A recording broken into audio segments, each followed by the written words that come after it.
Hello and welcome back to another short video. This is a long-term review of these things, the Ultimate Ear in-ear phones that I've had for a number of years now, and I just thought I'd post a short video talking about how I found them over the years.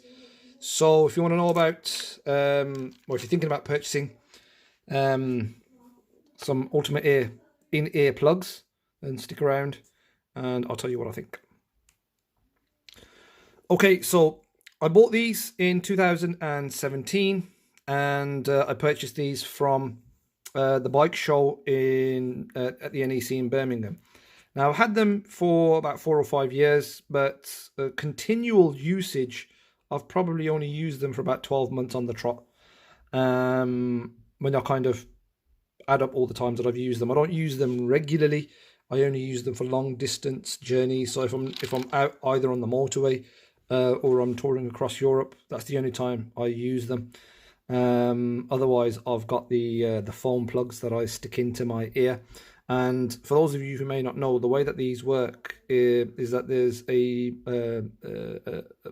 substance that's injected into your ears that forms the mold of your ear. And what the folks at Ultimate Ear are able to do is put a speaker, I'm not sure if you can see it, but in here, my fat thumb, put a speaker so it sits right near your ear drum or in your ear canal.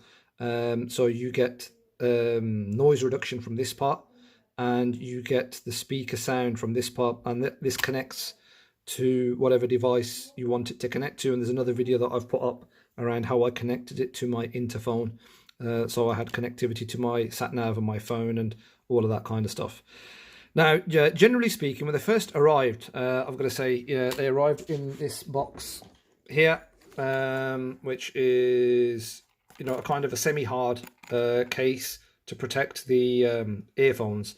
They came with some a cleaning stick, some wipes, and also a little lube. Not sure what happened there, but also a little lube that you can put on the outside to stop this chafing against your ears, because it does get a little uncomfortable after a while. So it comes with that. But when they did arrive, the left side speaker was damaged. I had it for about as soon as I put it out of the box and connected it to test it, this side was damaged, and the audio was off.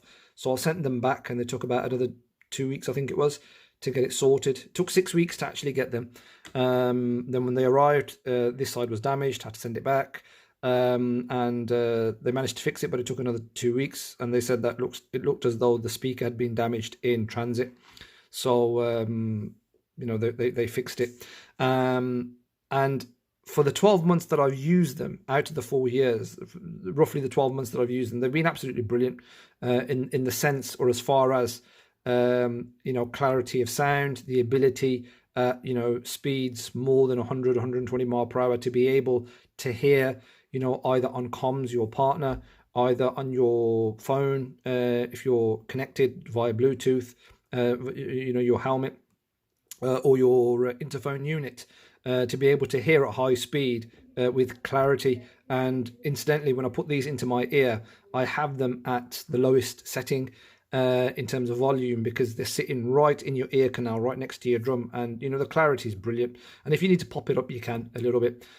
So for the 12 months of use that I've had out of them, I mean, they've been really good in that sense, and I've really kind of enjoyed having them to hand, because it solves so many problems. It gives you ear protection, and it also gives you what's it called, sound.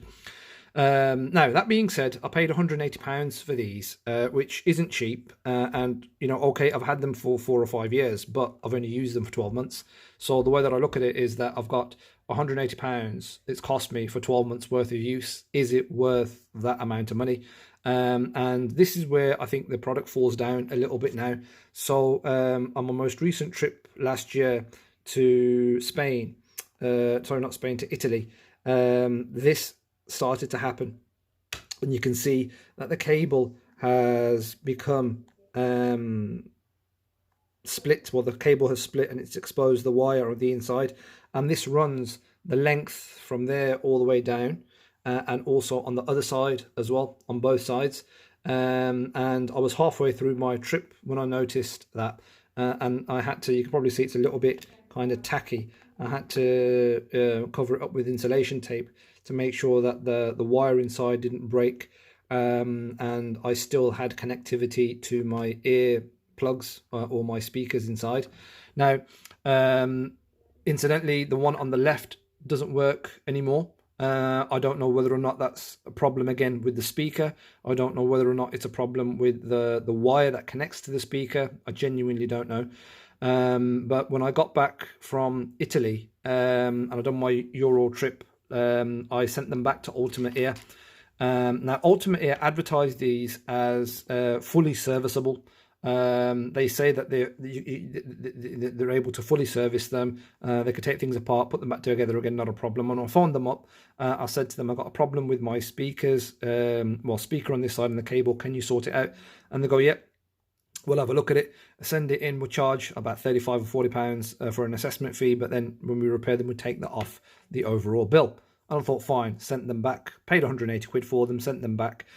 And when they say that this fully serviceable, it materializes that they're not, because they work on a principle similar to what insurance companies work on, beyond economic repair.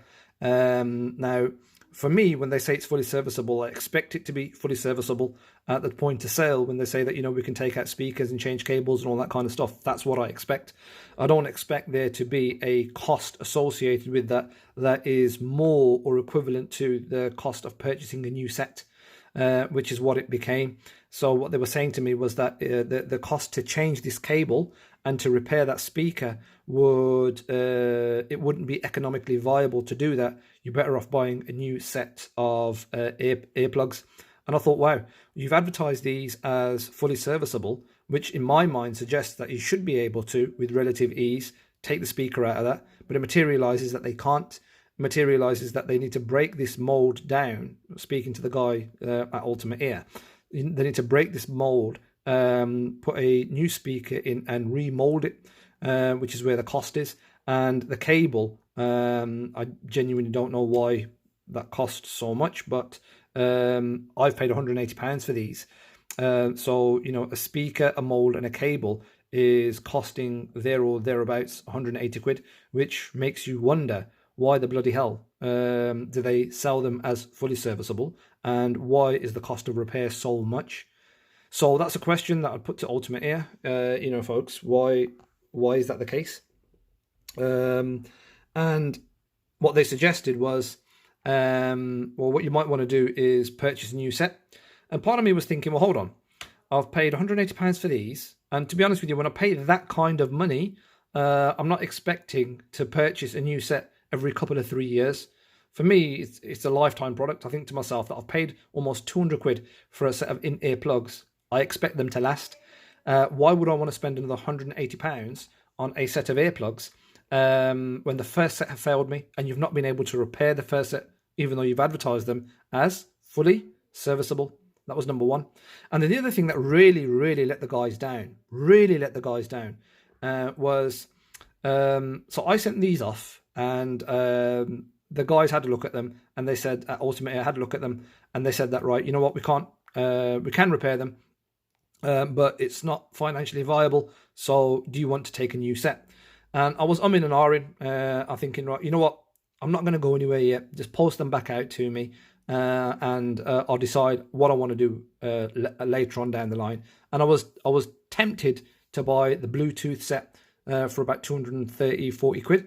I thought, let me get the Bluetooth set where you don't have to worry about these cables. It materializes that the Bluetooth didn't connect with my Intercom unit, so I didn't go with it. But I asked them to post these back, and they said that fine. So I waited a week, I waited 10 days, I waited almost 2 weeks for these to come back, and they didn't. So then I phoned up Ultimate Ear, and I go, listen, I'm waiting for my earplugs to come back. Where are they? And they go, let's check the paperwork, let's check the order, let's see what's going on. And it materialized that they were still sat on the shelf, because I hadn't paid them £5 for them to post it out. I'm thinking to myself, Jesus Christ, I've spent £180 on this unit, right? I was just about to spend £235 on a replacement Bluetooth set. And the reason why, as an existing customer, you haven't sent these out to me is because I haven't given you a fiver to send to cover the postage. I thought, you know what, I'm not going to give these guys any more business. Not again. This sometimes it's the smallest thing that tip you over. I thought, well, I've paid £180 for a new set, right, which I purchased admittedly a few years ago, but still £180 I've given you for that. They've been sold as fully serviceable. It materializes that they're not. They've tried to sell me a new set, even though they've not been able to repair my old set. And then they've held on to my old set because I haven't given them a fiver to cover the cost of postage. I thought, you know what, that service is really poor. And not only that, nobody contacted me to say that we haven't posted them out. They just sat there on the shelf. And surely, people look at it. Somebody looks at the shelf, looks at the post that's supposed to go out and asks the question, bloody hell, what's happening with these? Do these not need to go out? They just sat there, and they've been sat there for 10 days to 2 weeks. So I thought, you know what, I'm not going to do that again. I'm not going to spend that kind of money for the product. I mean, it's good, but it's only good because it is ear protection with the speaker, right? And you've got other companies out there now. I think Sonic does something. They do something for the emergency services. But you've got things that are much more affordable. So Plugphone is something that's supposed to be really, really good as a in-ear expandable plug. It's not molded to your ear, but it's a similar kind of concept to an expanding phone plug. But they've also got speakers built in, and they're about 40 quid off Amazon. So, I mean, even if I get, 18 months worth of use out of them, I'd rather spend £40 every 18 months to 2 years, as opposed to £180 after every 18 months to 2 years. And on average, that's how much use I've got out of them. 18 months, 12 to 18 months, 18 months at a push, I would say. They've been sat in my cupboard or inside my helmet. I'm not, I'm a fair weather rider now. I don't ride every day. I don't ride in all weathers. I ride when I've got the time, and I ride when it's nice. That's me in terms of my riding. And I only use these when I'm out on longer rides. So if I'm out for the day with the lads, then I'll plug these into my helmet. Otherwise, I'll use my phone plugs, and these just stay at home. So 4 years I've had them, 5 years I've had them, but continual use I've probably only had about, as mentioned, 12 to 18 months at a push. So after every 12 and 18 months, do I want to spend 180 quid? And do I want to give it to a company that can't be bothered to pay these, to post these back out to me over the sake of £5? And the short answer to that is no, not really. So will I be buying these again? No. Would I recommend them? Yeah. If you've got £180 that you want to spend and you're not really fussed about price and cost and money and all of that kind of stuff, then yeah, fill your boots. Otherwise, I would probably be tempted to purchase or try the plug phones first. You never know, I might come round to a molded in-ear plug, but I'd probably try another company if I was to do that.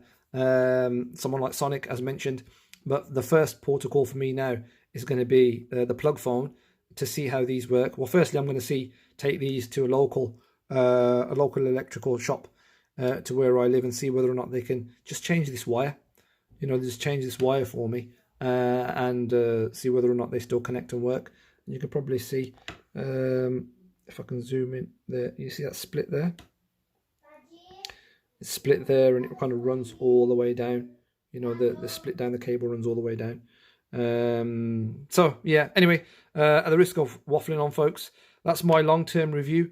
Star rating, I'd probably give them for sound quality and ear protection, I'd say 10. Build quality, I'd probably say a full. Customer service, I'd probably say 2. I think you've got to weigh all of that up, and there's probably other folks out there. I've read some of the reviews on the website. People love them, and don't get me wrong, when you first get them, they're a revelation, or they feel like a revelation, because you've got clarity of sound, you've got ear protection. It's like, bloody hell, I should have done this ages ago. But then you look at build quality and you look at customer service, and you think, well, it's more than just the ear protection. When you pay that kind of money, almost £200, you expect slightly better quality, or much better quality, I would imagine, and certainly much better service as well. And if anybody from HP is watching, feel free to send some money my way. But yeah, anyway, that's my long-term review of my Ultimate ears. Hope you enjoyed it, folks. Tell us what you think.